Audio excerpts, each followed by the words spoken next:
Estás en Proyecto Ciudades. Dale al botón de suscribirte en YouTube. Es gratis y nos ayudás a seguir creciendo.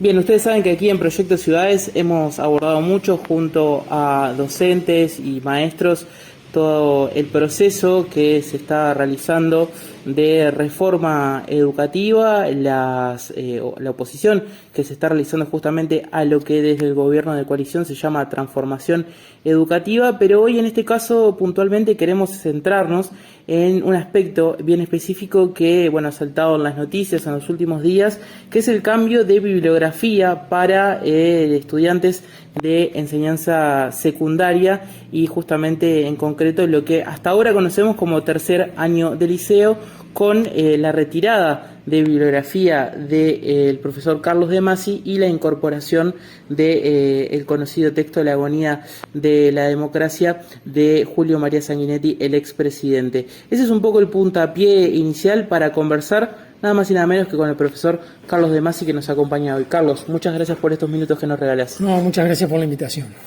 Bien, ¿Cómo podemos enmarcar en este proceso de transformación, así lo llaman, educativa, un cambio de bibliografía de estas características como se ha planteado en un periodo tan sensible de nuestra historia reciente como es la dictadura militar?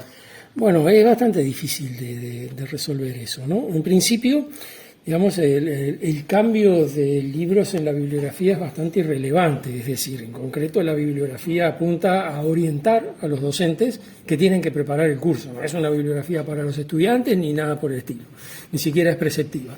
Entonces, que un libro esté o no esté en la bibliografía no incide mayormente, porque en definitiva el profesor decide si lo utiliza o no lo utiliza. Es una orientación en ese sentido. Es estrictamente una orientación, es decir, este es el tipo de libros que consideramos que usted debería conocer. Digamos, que los maneje en clase es otra cosa, pero estos son los libros que usted tendría que haber leído, que por lo menos debe tomar en cuenta. Y también forman parte, digamos, de la clásica paquete de lecturas bibliográficas que muchas veces no se dan clase, pero los estudiantes que quieren profundizar conocimiento pueden recurrir a él. Sí, exactamente. Además, normalmente en la profesión docente siempre, digamos, leer varios libros sobre un tema a uno le da cierta seguridad. Estar dependiendo de una sola lectura es muy peligroso ponerse a los estudiantes en esas condiciones, que te preguntan algo que estaba en el libro, te matan. Pero entonces, ese es un aspecto, digamos. El hecho de que ahí entre o salga bibliografía no es un hecho particularmente relevante, simplemente es indicativo. Ahora, sí es relevante que saquen bibliografía. Es decir, que hagan una sustitución y dicen, bueno, este entra, pero aquel sale. ¿Por qué tiene que salir si en definitiva la bibliografía es indicativa? Lo mismo estás indicando con una cosa que con la otra. Por otro lado, decir, bueno, la bibliografía era muy extensa y lo redujimos porque así pasa en todos lados. Esto decía el doctor Fusé en una entrevista que le hicieron hace poco. En la universidad también, acá también, si tú querés hacer un programa, pues no te admiten más de 10 libros en la bibliografía, no puedes poner todo. Pues entonces vos elegís aquello que te parece más importante que los alumnos conozcan. Si vos tenés que hacer una bibliografía limitada, vas a manejar criterios de selección. Ahora, ¿cuál fue el criterio de selección que hizo que se incorpore el doctor Sanguinetti, contra el cual no tengo nada en principio, y saquen el libro que yo escribí? Es decir, fíjate que son 30 libros en la bibliografía, me da un poquito de desazón pensar que el mío quedó del 31 para abajo. Es decir, hay allí un gesto, un mensaje involuntario sobre el contenido de la reforma, que eso creo que es la parte peor del asunto, que se complementa, digamos, con esos ajustes que se le hacen a los títulos de los temas, que también, digamos, no cambian lo sustancial de la situación. Es decir, el profesor ve guerra civil o ve terrorismo de Estado y sabe que lo que tiene que enseñar es la dictadura y lo que pasó en la dictadura. Chau, y si quiere enseñar el terrorismo de Estado lo va a enseñar. Pero casualmente todas esas definiciones coinciden con la manera como Sanguinetti lo analiza en su libro. Entonces, al final, más que un libro incorporado a la bibliografía, el libro de Sanguinetti parece ser casi como el texto del curso, en el sentido de que, digamos, casi todos los puntos están vistos desde esa perspectiva. Vuelvo a lo mismo, no cambia lo sustancial. Los profesores darán el curso que siempre dieron, utilizando la bibliografía con la que se sienten más seguros. Pero esto tiene un efecto muy negativo sobre la enseñanza. No la mejora, pero la empeora. En principio porque desprofesionaliza a los docentes. Es decir, si a vos no te permiten hacer lo que vos sabés hacer y te quieren imponer que hagas una cosa que no es lo que vos sabés hacer, necesariamente tu enseñanza se va a deteriorar, la calidad de la enseñanza va a bajar. Por el solo hecho, digamos, los profesores, por el solo hecho de que te obliguen a hacerlo, no quiero terminar la frase. Los profesores normalmente estamos siempre evaluando nuestra práctica, ¿no? Es decir, siempre estamos mirando qué efecto tiene lo que estamos diciendo, cómo se comprenden las cosas que estamos explicando, qué dudas plantean los estudiantes, de manera de uno ya ir pensando cómo hacer para aclararlas en otros cursos. Es decir, el alumnado cambia continuamente y uno tiene que estar ajustando siempre el curso a lo que el alumnado le está reclamando. En el año 2005 hubo una cosa muy interesante, muy llamativa, y fue que empezaron a hacer las excavaciones en los cuarteles. La antropología forense empezó ese año. Y claro, el tema estaba en las aulas, es decir, los estudiantes nos interpelaban, ¿qué está pasando? ¿Cómo es que recién ocurre ahora?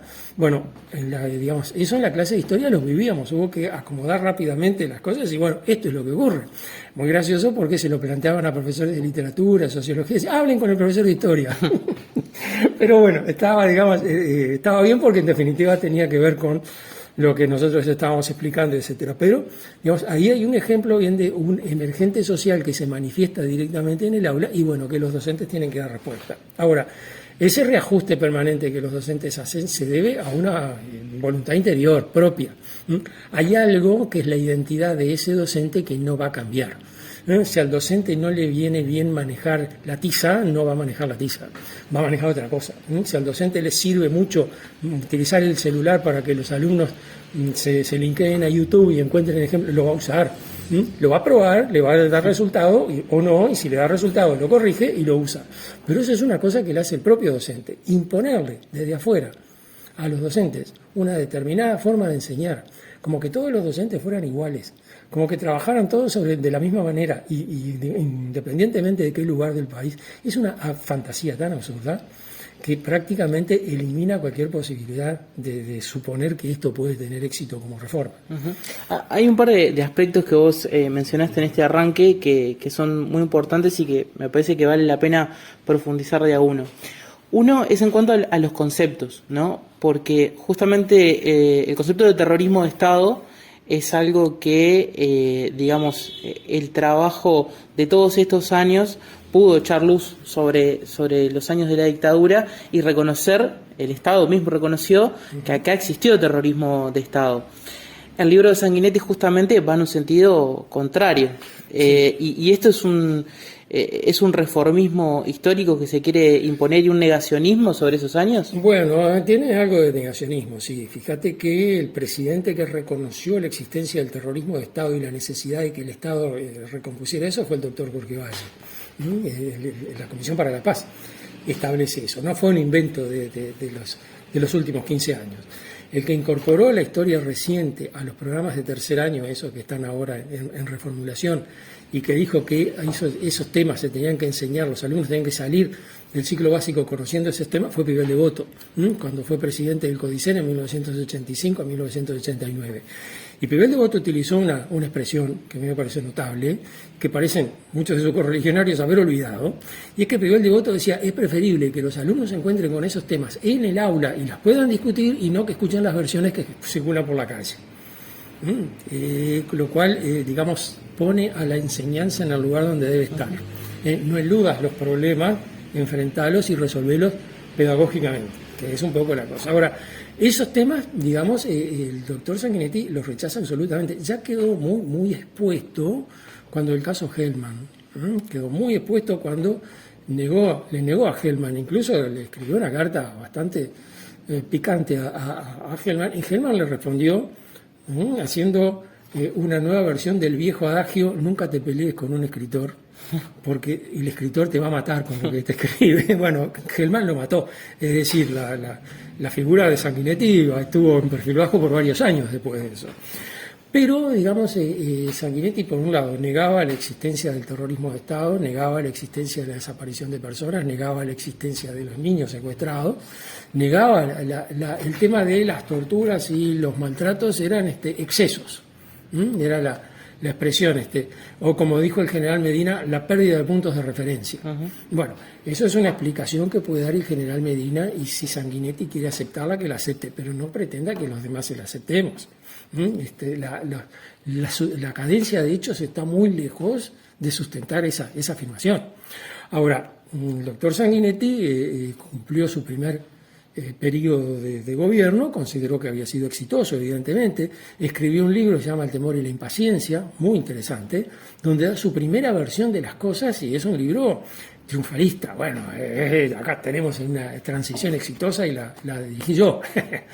Cuando le preguntaban, bueno, el tema de la historia, ahí en esa época decían, a la historia que se encarguen los historiadores, o los gobernantes tenemos que gobernar, está perfecto. En el paisaje de las transiciones, el caso Sanguinetti es un caso muy interesante, si uno mira a nivel internacional, porque es el único político que presidió una transición y luego sobrevivió como político. Vos mirás a Alfonsín, mirás como es Adolfo Suárez, mirás todos esos ejemplos y ves que aquel político que encabeza la transición desaparece, menos Sanguinetti.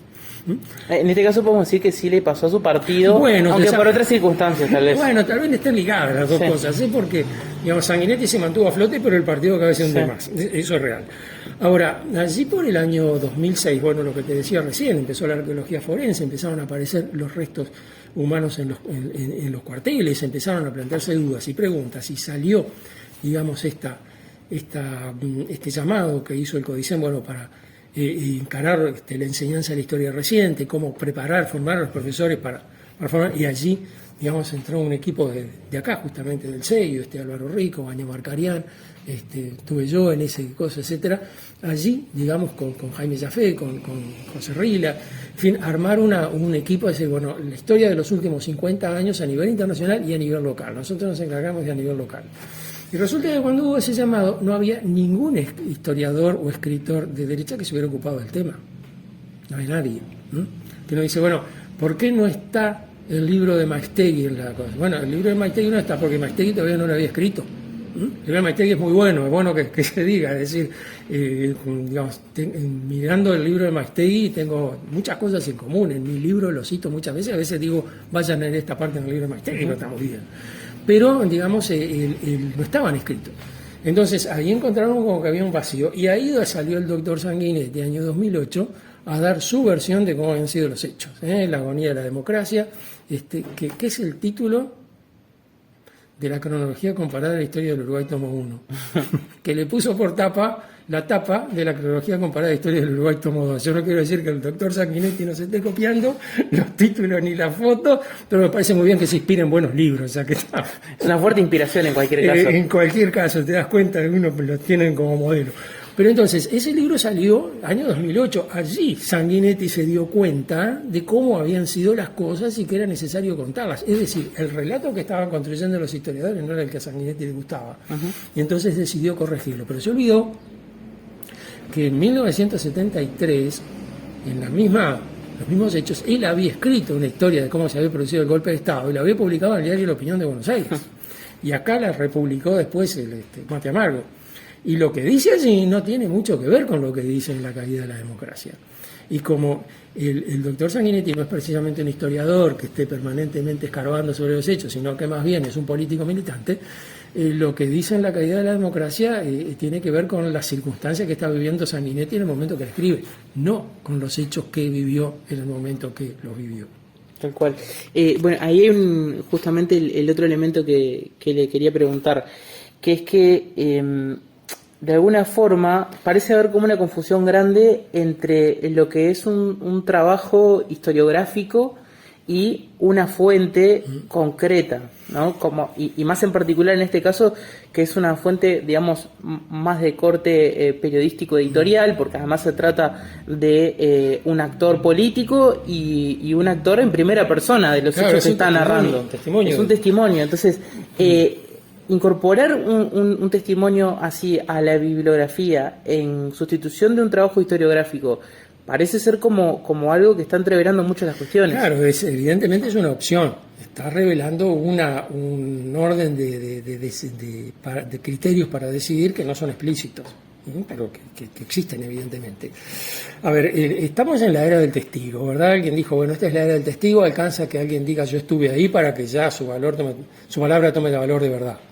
Ahora, el trabajo del historiador es muy difícil y es muy diferente. Es decir, uno no puede dedicarse a hacer historia trabajando los fines de semana en la computadora, ¿no? Y a mí me llevó 4 años de estudio acá, más varios años de proceso de horno, digamos, aprender qué cosa es ser historiador, que no es un literato, no podés contar la historia que te gustaba, que no es un filósofo, no podés contar la historia como debió haber sido, tenés que armar la historia a partir de los documentos y a partir de allí, digamos, cada cada convicción que tenés que encontrar la forma de referirla a más de una fuente en cada caso. Es un trabajo muy difícil, es muy complicado. Entonces, eso te saca del lugar del testigo, porque vos tenés que mirar la situación desde muchos puntos de vista diferentes. Y tenés algo que en su momento el testigo no tenía y ahora tiene, que es el diario del lunes. Y el diario del lunes te cambia el testimonio. Es decir, una cosa es lo que vos decías el sábado y otra cosa es lo que decís el martes porque leíste el diario. Y eso se nota claramente en el libro de Sanguinetti si uno compara, digamos, la versión de Sanguinetti del 73 con la versión de Sanguinetti de 2008. Claro. En cualquier caso, es como que si pusiéramos, llevándolo a un caso extremo, ¿no? Es como que agarráramos y tomáramos, por ejemplo, periódicos de la época o periódicos del 85 y quisiéramos explicar todo el periodo con literatura de periódicos, simplemente. Es una práctica muy interesante para hacer en clase, te voy a decir. Claro. Y ahora hice traer recortes de diario y decir, bueno, ¿qué parte del proceso se está viendo acá? Pero vos tenés la bibliografía por otro lado. Es decir, tu fuente de información no es ese diario, tu fuente de información es otra cosa. Estos diarios son ejemplo de lo que vos querés hacer. El Sanguinetti es, aunque digamos tenga la intención de hacer historia, eso se aprende, no es una cosa que alguien lo decida por su voluntad. Yo no sé nada de carpintería y no me voy a poner a hacer una mesa porque tengo voluntad de hacerla, no, me queda espantosa. El hecho de que Sanguinetti lo escriba muy bien, que lo hace, tiene un estilo muy rico, digamos, lo pone en el nivel de la literatura, no en el nivel de la historia. Pibel Devoto era un historiador que tenía un estilo bastante seco y bastante, digamos, denso de leer. Como literato, a mi juicio, Pibel Devoto no rankeaba muy alto, pero era terrible historiador. Y ahora es otro político militante, además, como Sanguinetti. Ahora, cada afirmación que hace Pibel te trae el documento de dónde la sacó. No puede discutir la interpretación que hace, pero no puede discutir el manejo historiográfico que hace Pibel. No le puede decir usted no está haciendo historiografía, eso no lo puede decir, como es el caso de Sanguinetti. Ahora, eso, digamos, te pone en la siguiente circunstancia. Bueno, si yo voy a dar una clase y voy a dar este tema y tengo un testigo que escribió un libro, vamos a usar ese libro y que los alumnos lo lean. Pero eso también expone el libro a la crítica. Es decir, si vos no podés hablar del libro, el libro parece perfecto porque nadie lo critica. Pero si vos lo ponés al libro en la picota y empezás a dar la clase confrontando lo que dice el libro con otras fuentes, etcétera, allí el libro queda, digamos, puede resultar bastante castigado.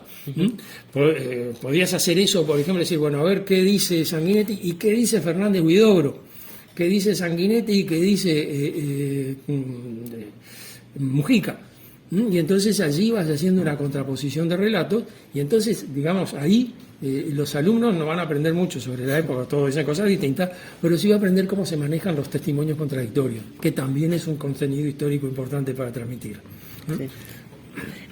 Me decías también, Carlos, off the record, que te preocupaba mucho algunos de los cambios que se proponen para la formación docente. Y vos como profesor justamente durante mucho tiempo en el IPA, bueno, también por supuesto con tu rol aquí en la Universidad de la República, ¿cómo entendés que estas transformaciones afectarían? Bueno, mira, a mí me parecen catastróficas. Es decir, el IPA es un referente nacional en la formación disciplinar. Fíjate que para el caso de historia hay montones de historiadores que han surgido del IPA, grandes historiadores de este país, que estudiaron historia en el IPA, Barral Nahum, Caetano Rila, Ana Frega, Mónica Marona, Ivette Rochón, Aldo Marqués, y te estoy citando así de distintas épocas. El IPA tenía una formación disciplinar muy fuerte y tenía una formación didáctica específica para esa disciplina, cosa que no existe en el mundo. Es decir, en general nadie estudia la didáctica de una disciplina, sino que se estudia cómo se enseña en general, como que enseñar todo fuera lo mismo. Eso en primaria con los niños funciona muy bien, porque los niños no hacen mucha diferenciación de disciplinas, pero a medida que vas avanzando ya la cosa se vuelve más complicada. El IPA desarrolla, y sobre todo en historia, ha desarrollado una didáctica de la historia importante. Hay como 10, 12 libros que se han publicado, donde profesores egresados del IPA analizan sus temas, sus prácticas, cómo corregirlas, etcétera, etcétera. Es decir, apunta a la idea de que la manera de mejorar la educación empieza por mejorar la formación docente. Ahora, ¿qué es lo que ocurre? Que yo veo que en el plan de la reforma que se está haciendo ahora es devastador, desaparece prácticamente los cursos de historia específicos. Hay un curso, un semestre, que en los hechos reales son 4 meses, de historia nacional y americana. Hay un semestre de historia universal. No, si hay más enseñanza de historia universal que de historia nacional. Desaparece historia del arte. No sabemos qué va a pasar con un montón de cursos que estaban allí que yo no logro reconocerlos atrás de los nombres que se proponen. Aparecen cosas insólitas que parecen, yo qué sé, a mí pensamiento computacional. ¿Cómo se enseña? ¿Quién es el profesor de pensamiento computacional? Pero por otro lado, no hay una materia que se llama filosofía que incluye una sección que se llama lógica, que es de lo que hablan las computadoras. Justamente precisás hacer una cosa distinta cuando ya tenés ahí. Es decir, la idea de arreglar lo que no está roto y desarmar lo que funciona es lo que a mí me choca más, me parece más escandaloso y más duro de aceptar, porque en definitiva, digamos, se está desarticulando una estructura que viene funcionando desde hace décadas muy bien. Fíjate que el IPA arrancó en el año 50, para cambiarlo por otra que en realidad parece una improvisación total. No se sabe exactamente cómo va a funcionar, qué cosa contienen los nombres que están escondidos, qué contenidos tienen esos nombres, qué encierran, qué es lo que tengo que enseñar. Mañana me nombran profesor de pensamiento computacional, ponele, o de relaciones sociales, no sé, tiene unos nombres así, ¿no? Parece un curso de autoayuda, es terrible. Y uno dice, bueno, pero ¿quién va a enseñar esto? ¿Quién está capacitado como para enseñar? Entonces, yo creo que van además por el proceso inverso. Gabriel Kirich ha dicho muchas veces, y es de sentido común, que si querés mejorar la educación, lo primero que tenés que mejorar, o lo que tenés que mejorar especialmente, es la formación. Profesores mal formados no van a enseñar mejor. Sin embargo, acá parece irse por el camino concreto, opuesto, desarticular por completo la formación y largarlos a enseñar después, bueno, a como se pueda. Y eso creo que en ninguna cabeza puede caber que eso va a mejorar la enseñanza, ni que eso es modernizar la enseñanza. Eso, digamos, parece lo contrario.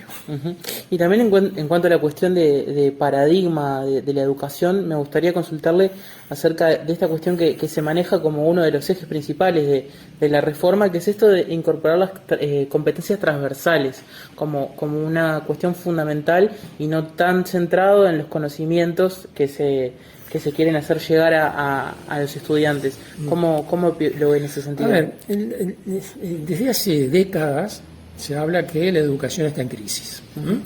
Décadas de décadas. Sí, pero escúchame, hay un libro que publicó, creo que la UNESCO del año 68, se llama La crisis mundial de la educación. Sí. Hace más de 50 años que están. Ese es el discurso, el modelo, digamos, la mirada de que la educación está en crisis impulsa el proyecto de reforma de la educación. Está en crisis, la reformamos, la vamos a mejorar. Ahora, la propuesta de reforma de la educación no viene en general de los docentes, sino que viene desde afuera, de gente que estudia la educación globalmente, digamos que se ve como planificadores y piensan que si se toman determinados cambios específicos en la enseñanza, entonces todo va a mejorar. Y uno de esos cambios específicos es justamente qué enseñamos. Y en una época enseñábamos los contenidos y eso estaba mal porque la educación está en crisis, entonces vamos a enseñarles, los estudiantes tienen que aprender a aprender. Después vamos a enseñarles una pedagogía por objetivos, y ahí están los objetivos transversales, por ejemplo, las competencias son los objetivos cambiados de nombre. Después educamos en valores, ¿te acordás que tuvo una etapa de educación en valores? Y ahora tenemos la educación por competencia.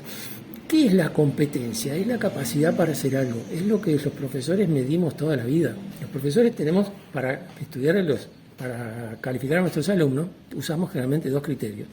El criterio capacidad, que es muy subjetivo, yo tengo la sensación de que fulanito es muy capaz, y el criterio de producción, el criterio que llaman de competencia, qué es lo que puede hacer, si es competente para hacer determinadas cosas.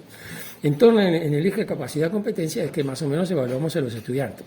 Y a veces nos vamos para el lado contrario, es decir, fulanito es muy capaz, pero es un vago. ¿Dónde saqué que es muy capaz y sus producciones? No. Bueno, pero digamos la interpersonal profesor-alumno te da ese tipo de información. Entonces, ¿qué quiere decir educar por competencias? Y quiere decir que cuando vos salgas de la educación vas a ser capaz de hacer determinadas cosas. ¿Con qué? ¿De qué manera?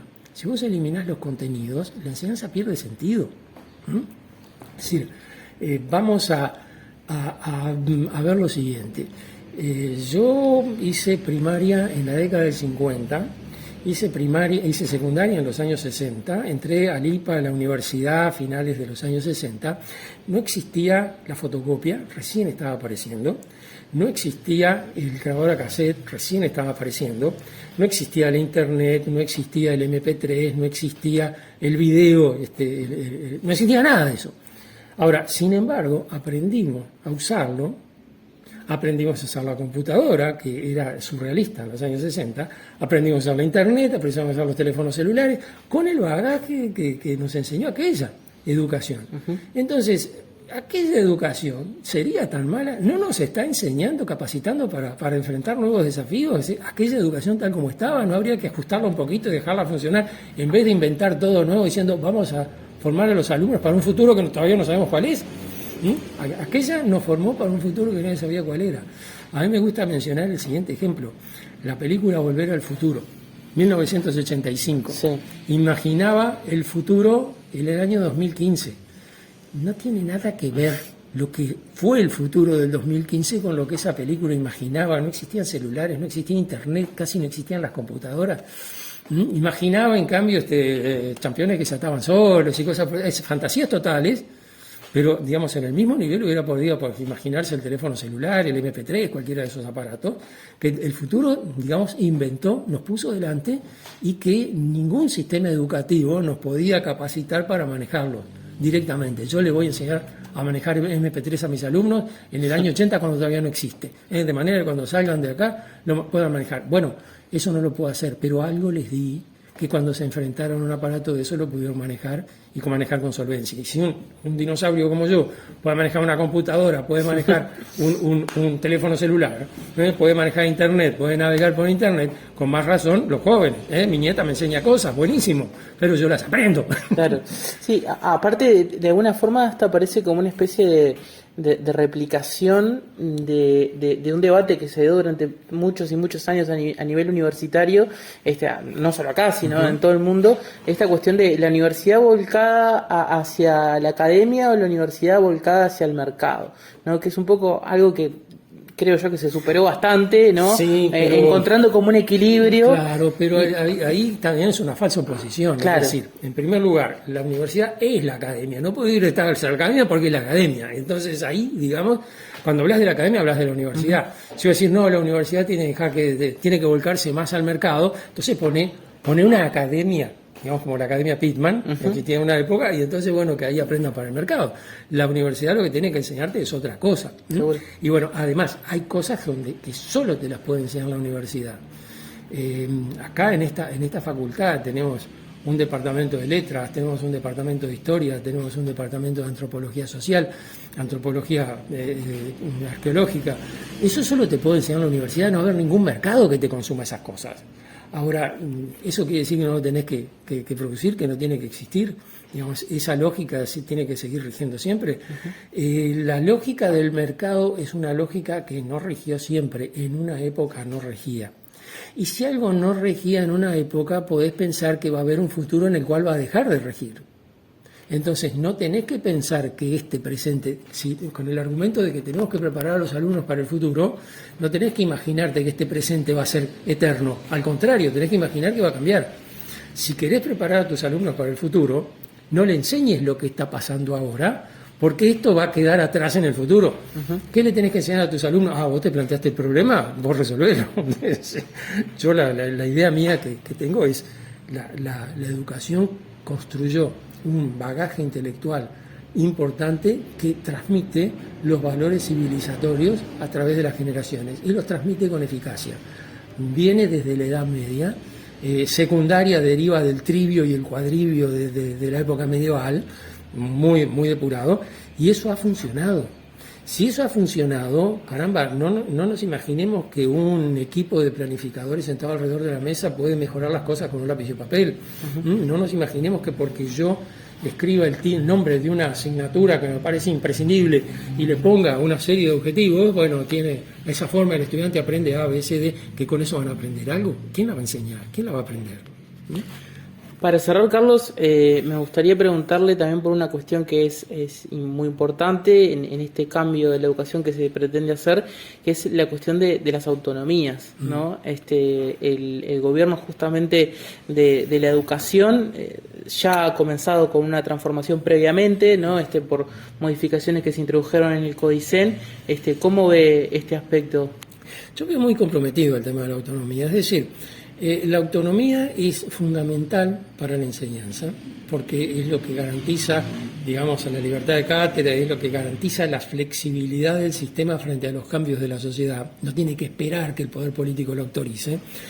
Pero por otro lado, digamos, la autonomía es muy mal vista por el poder político, le molesta al poder político. El poder político le gustaría poder disciplinar la educación.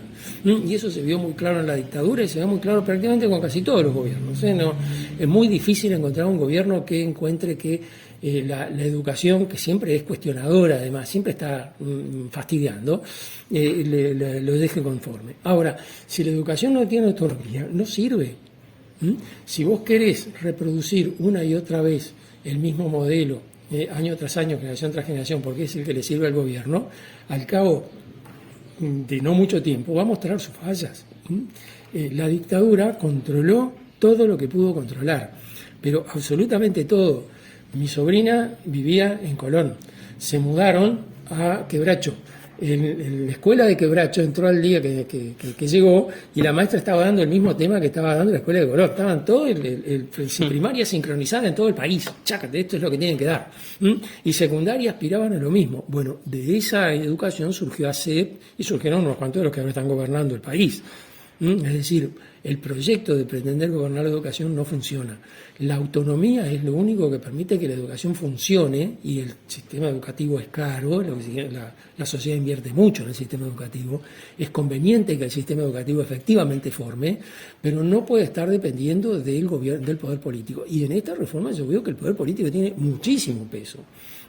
El presidente de la República, el ministro de Educación, que no tienen nada que ver con las instituciones educativas específicamente, están opinando todo el tiempo, están diciendo, mandando consignas todo el tiempo, están incidiendo, digamos, los legisladores del partido mayoritario, de la coalición mayoritaria, sus funcionarios están todo el tiempo puestos con la camiseta como de la transformación educativa como si fuera una cosa donde el gobierno se juega algo. El gobierno no se juega las cosas en la educación, se lo juega la sociedad entera, no juegan en el partido, digamos, en nombre de todos, no son todos.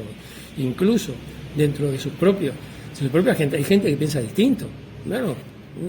El gran problema, a mi modo de ver, uno de los grandes problemas es el apuro.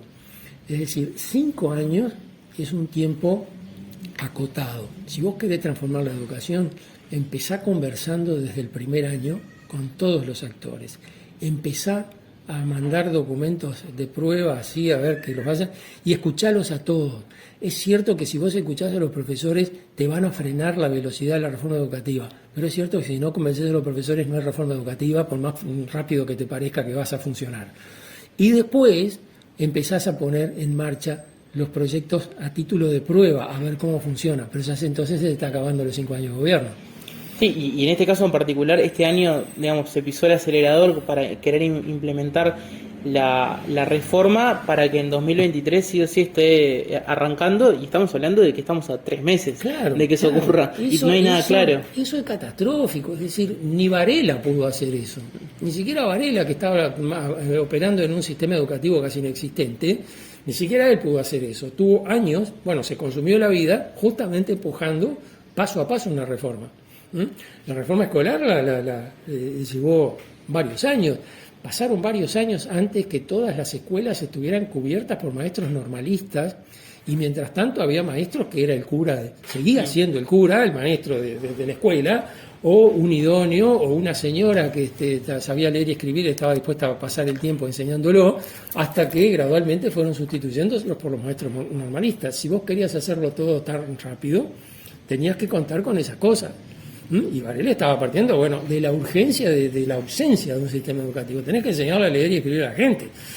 Ahora, acá no es esa la situación, no tenemos esa urgencia, el sistema existe y funciona.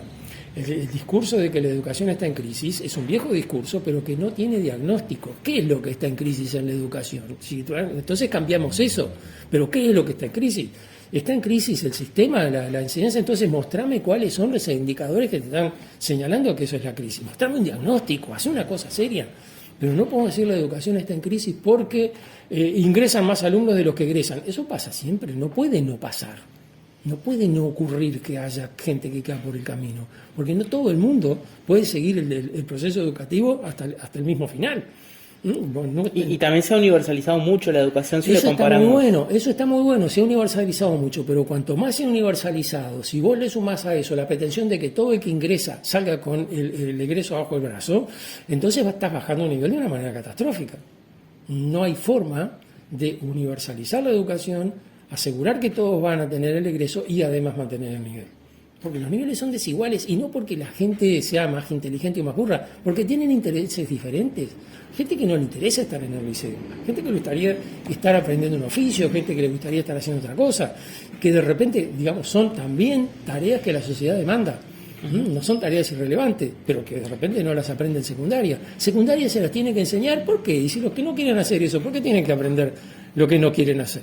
Es decir, allí hay un atolladero que me da la impresión, los planificadores de la enseñanza no terminan de salir y que quedan, digamos, siempre atrapados en lo mismo. Hacer una reforma rápida y eficaz contra la voluntad de los actores del sistema. Y si el sistema se mueve es por los actores que están adentro. Si, lo que hace funcionar el sistema educativo son las clases que dan los profesores en el aula. Y allí, después que el profesor entra al aula y cierra la puerta, vos no podés saber qué es lo que está pasando ahí. El profesor Carlos De Masi nos recibió en su despacho aquí en el Centro de Estudios Interdisciplinarios del Uruguay, en la Facultad de Humanidades y Ciencias de la Educación de la UDELAR, y le agradecemos muchísimo por todo este rato para poder conversar en profundidad sobre la reforma de la educación y su visión en este sentido.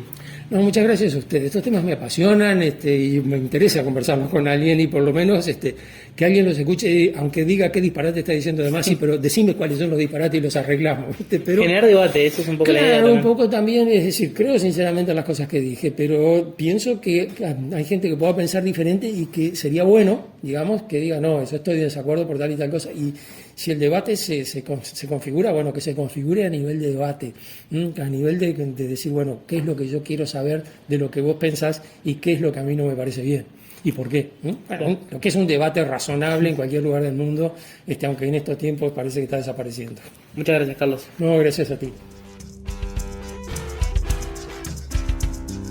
Dale al botón de suscribirte en YouTube. Es gratis y nos ayudás a seguir creciendo. Seguinos en Twitter e Instagram, @ciudadespro.